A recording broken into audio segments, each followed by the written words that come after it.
aking ouch walang kanan na.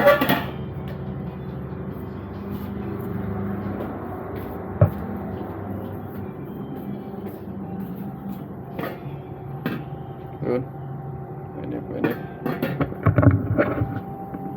gagawa tayo ng fried rice. So good day mga choy, nandito naman tayo, no? So nakita nyo naman, so medyo madami-daming mga bahaw pa dito, lamig na kanin dito natira. So mga taga 12 na duty dyan, shout out.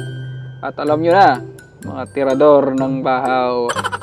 So, at ito, piniprepare na natin yung ingredients mga choy. So yan, simple lang, yung typical na na fried rice lang gagawin natin. So, bawang, sibuyas, bell pepper, tapos yan, yung manok.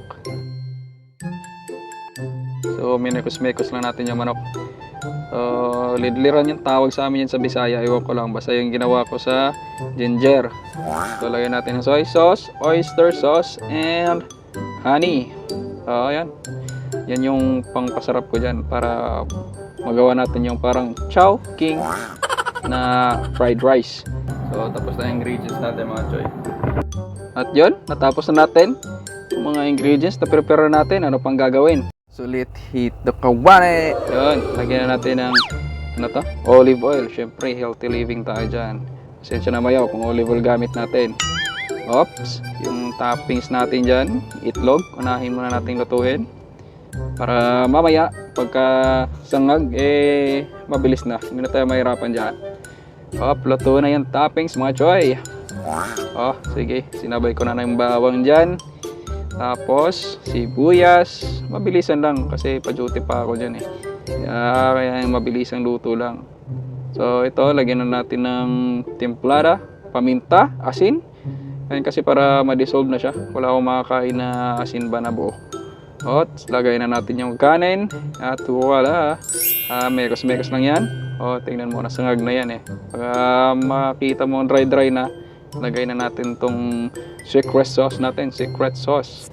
Ayun, halo-halo lang, mekos-mekos mga choy, wala yung potato.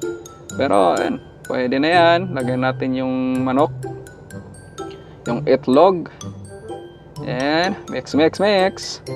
Pag medyo makita ko na lagyan ng bell pepper and celery.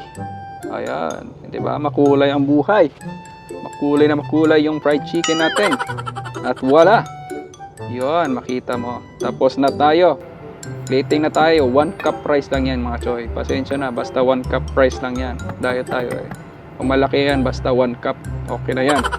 At pasensya na sa plato natin ng marumi. Kasi syempre, binalik ko lang yon sa kaninang pinaglagyan ng kanin. Nakapagod na rin maghugas-hugas na marami, no? So, tapos na. Let's go. Pakals na. Okay, mga choy, may suka na rin sa asawa na may sili.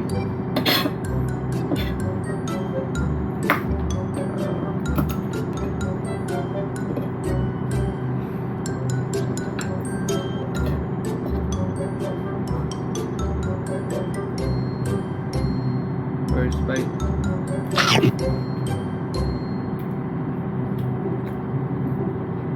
Ayos talaga.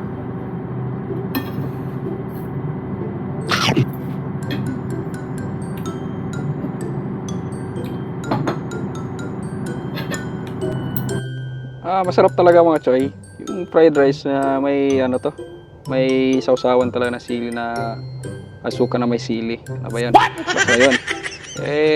Dito ako sa Middle East na katry kasi yan. Yung fried rice ng mga Indiano, pag umorder ka, may suka talaga sila na binibigay sa'yo.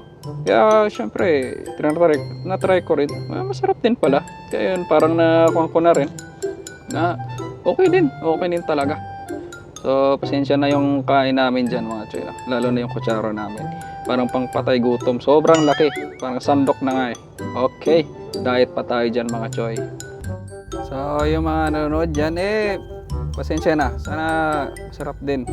May kinakain din kayo para medyo hindi tayo baka feel ng gutom mga choy, no? So ito, trip ko lang talaga ito ngayong midnight na to. At sobrang gutom ko rin, nag-crave din ako sa fried rice talaga. Bye.